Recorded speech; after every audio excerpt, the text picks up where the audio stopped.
So this is a review of my 1650 Xpress VJ. The reason I'm making this, when I got ready to buy one, I could not find any reviews of boats similar to this. Unless you're looking for something $20,000 and above, there's not really any reviews out there. And there are a lot of differences in this style of boat that really would make a difference. So this is an Xpress 1650 VJ. Tell you some of the stuff I liked about it first. The Xpress is a good riding boat, no doubt about it. This one actually has a little bit of V to it, not a whole lot. It's still basically a flat bottom, but there is a little V, which helps some.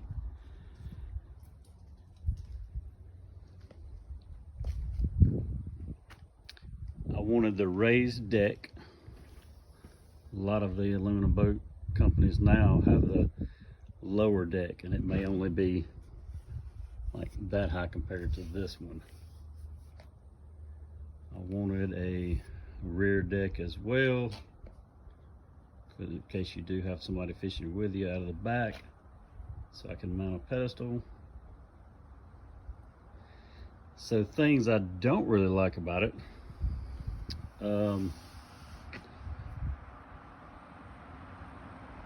A lot of the, which I guess, for the price you can't really get too picky, but a lot of the manufacturing of it, you can tell that it was definitely rushed. They probably make them as cheap as they can, I'm sure. As you can see, this right along here, it almost looks like it was cut wrong, and they just mashed it down to where it would fit and welded it up there. It actually holds water in that corner, and the deck therefore is not level from one side to the other, which is not a big deal, it's just kind of aggravating. Some stuff like this, they could have took a little more time to cut it right, make it fit better, but they didn't. I did install the trolling motor bracket. It did not come with one. It's not a big deal, just get somebody to weld that in for you. Not much to it.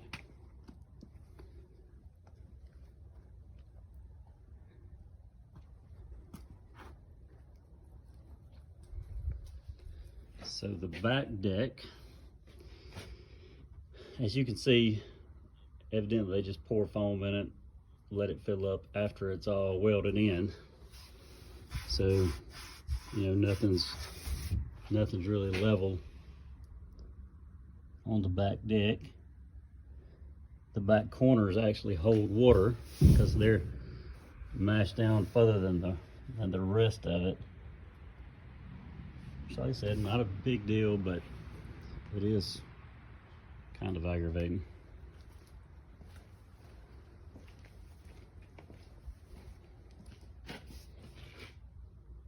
It's the same way on both sides. Also, another thing that's aggravating about the foam,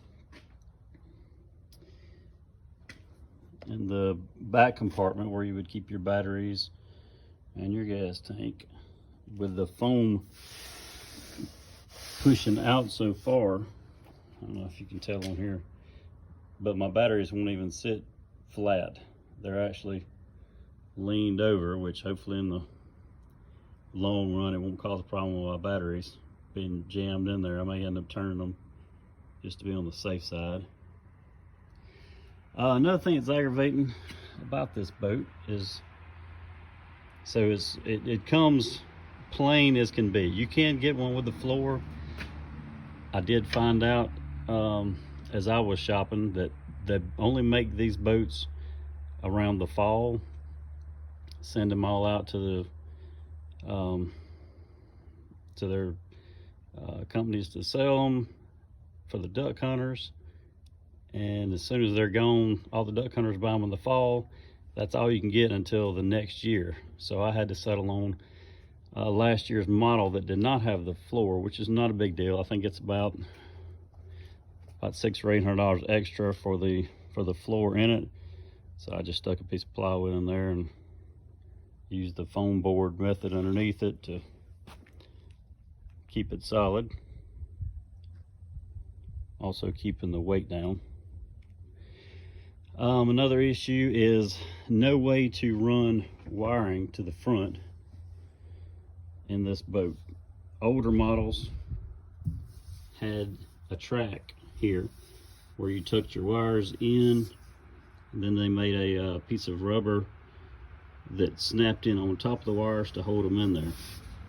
For some reason they did away with it on these models. Xpress will tell you that they never had it on these models, but I have the pictures of similar boats to prove it. And it is a pain trying to run wires for your lights, trying to get wires through to the other side, for your trolling motor, and then trying to squeeze them in there to go to the back. Then you got to get through the wall of foam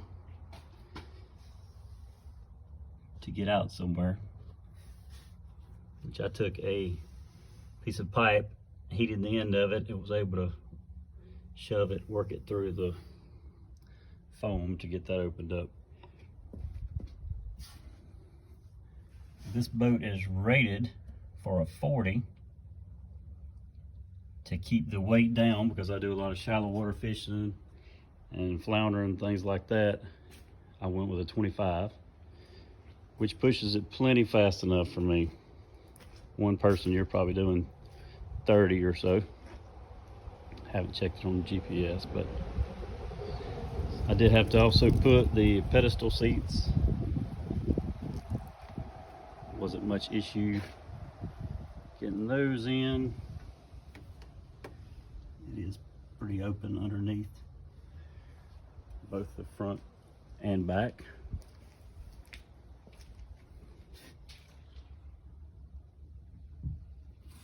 So anyway, Xpress, if you're listening, you could put a little more effort into it, but overall I am satisfied.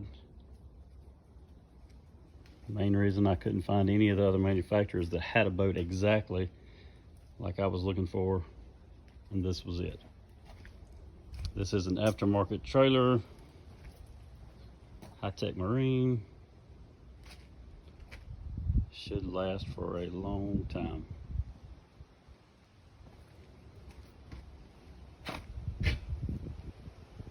Thanks for watching.